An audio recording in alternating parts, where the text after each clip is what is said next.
Assalamualaikum warahmatullahi wabarakatuh.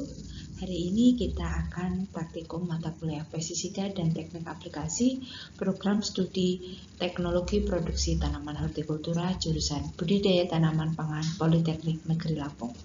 Untuk acara praktikum hari ini adalah pengendalian hama, Plutella, Xylostella secara hayati dan kimia. Jadi, pada praktikum ini kita akan melihat bagaimana pengaruh hama Plutella Xylostella dengan pengendalian hayati yang nanti kita aplikasikan dengan pestisida hayati dan pestisida kimia. Selanjutnya ada kontrol yang hanya disiram dengan air. Apakah terjadi penurunan serangan dari Plutella Xylostella? Kita lihat saat praktikum nanti. Oleh karena itu, bagaimana prosedur kerja dan apa saja yang harus dilakukan untuk praktikum hari ini akan saya jelaskan. Sebelumnya, kita perlu tahu apa itu gejala serangan Plutella Xylostella. Plutella Xylostella ini menyerang tanaman famili Crustaceae itu pada fase larva. Nah, dia menyebabkan lubang pada daun dan menyerang pada bagian bawah daun.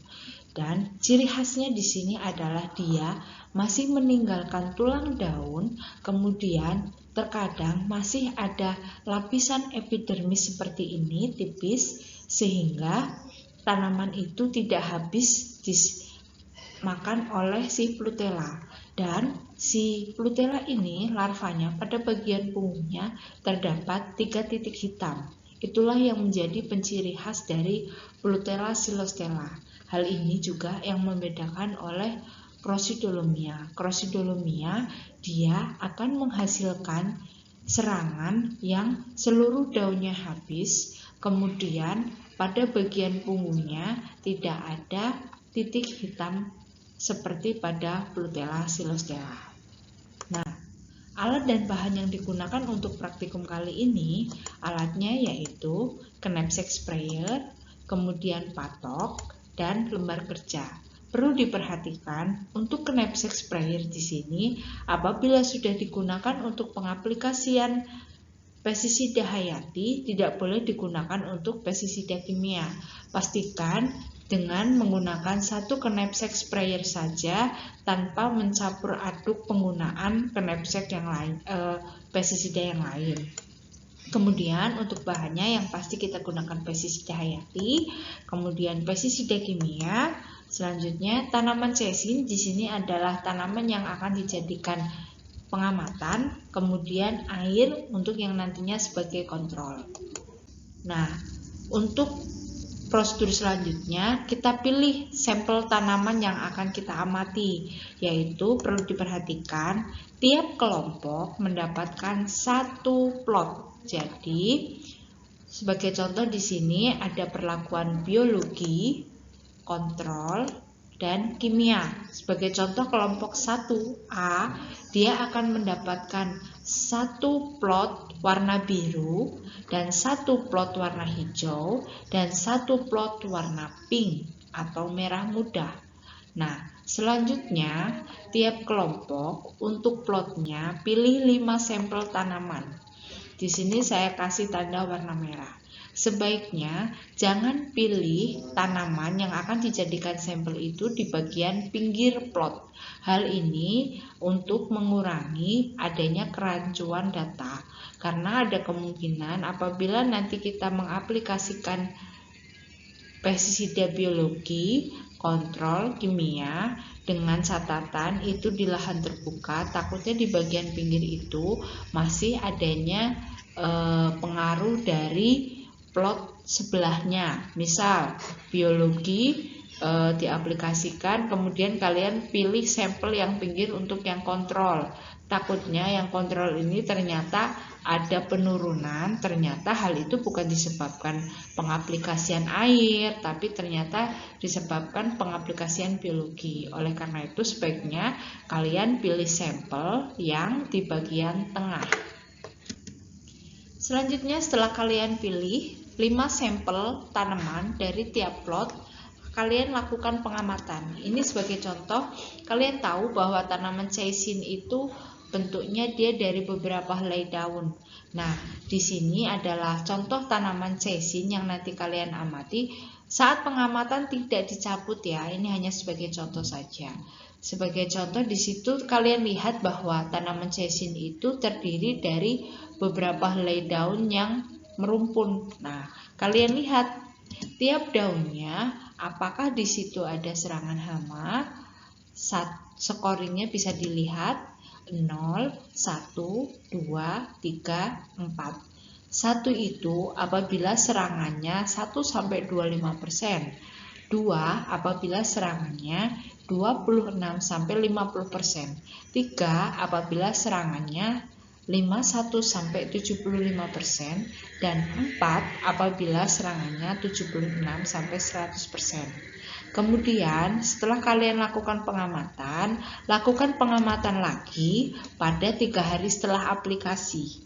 Jadi apabila kalian praktikum hari Senin, sebagai contoh berarti Selasa, Rabu, Kamis. Pada hari Kamisnya kalian melakukan pengamatan yang sama. Lakukan scoring pada 5 sampel tanaman yang kalian tentukan tadi di awal. Oke? Nah, ini adalah salah satu contoh perhitungan intensitas serangan hama setelah kalian selesai melakukan pengamatan pada 5 sampel tanaman. Nah, di sini nantinya kalian lihat satu persatu daunnya. Nah, untuk sampel 4, untuk contoh scoring 4 itu adalah yang rusak seperti pada layar terlihat ya. Nah, untuk perhitungannya menggunakan rumus sigma N kali V kecil per N kali Z besar kali 100%. Keterangannya adalah N adalah total daun yang diamati untuk satu sampel tanaman. Skor tertinggi yang digunakan, kalau menggunakan scoring yang ada pada layar kalian, maka skor tertingginya adalah 4. Kemudian jumlah daun dengan skor tertentu itu ada 0, 1, 2, 3, 4. Masing-masing kalian hitung ada berapa daun yang tidak ada serangan pada satu sampel tanaman. Ada berapa helai daun pada tanaman yang kalian amati yang memiliki scoring 1, 2, 3, dan 4. Selanjutnya kalian lakukan perhitungan seperti ini. Ini adalah contoh perlakuan kimia yang saya ambil. Kemudian itu adalah perhitungan sampel 1, 0, 2 plus 1 kali 3 plus 2 kali 1 plus 3 kali 1 plus 4 kali 0 per 7 kali 4. Dari mana? Kita lihat di sini saya kasih contohnya. Kalian lihat di situ bahwa sampel tanaman ada 5. 1, 2, 3, 4, 5. Untuk sampel 1 yang memiliki skor 0 itu adalah 2 daun. Selanjutnya yang memiliki skor 1 ada 3 daun. Yang memiliki skor 2, 1 daun. Yang memiliki skor 3, 1 daun. Dan yang memiliki skor 4 itu tidak ada, makanya 0. Per 7 kali 4, 7 adalah jumlah daun dari sampel tanaman 1. Dikali 4 karena scoring yang kita gunakan pada pengamatan kali ini adalah 4. Sehingga didapatkan 8 per 28 kali 100% sama dengan 28,6%.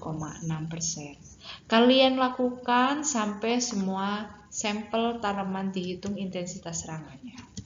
Nah, dapat 5 sampel tanaman terhitung. Selanjutnya berarti pada pengamatan hari pertama untuk perlakuan kimia, intensitas serangannya adalah 28,6 ditambah 7,14 tambah 25,5 tambah 45,45 tambah 15,62 per 5 karena ada 5 sampel tanaman. Maka didapatkan rata-rata intensitas serangan untuk sampel perlakuan kimia adalah 24,5%. Itu pada hari pertama atau hari 0. Kalian lakukan perhitungan juga pada hari ketiga dan hari ketujuh. Selanjutnya, data rata-rata intensitas serangan ini kalian masukkan tabel, kemudian kalian buat grafik, sehingga kalian bisa melihat bagaimana penurunan intensitas serangan dari perlakuan kimia, hayati, dan kontrol. Sampai di sini sudah paham untuk apa yang harus kita lakukan pada praktikum pengendalian hama Plutela xylostella.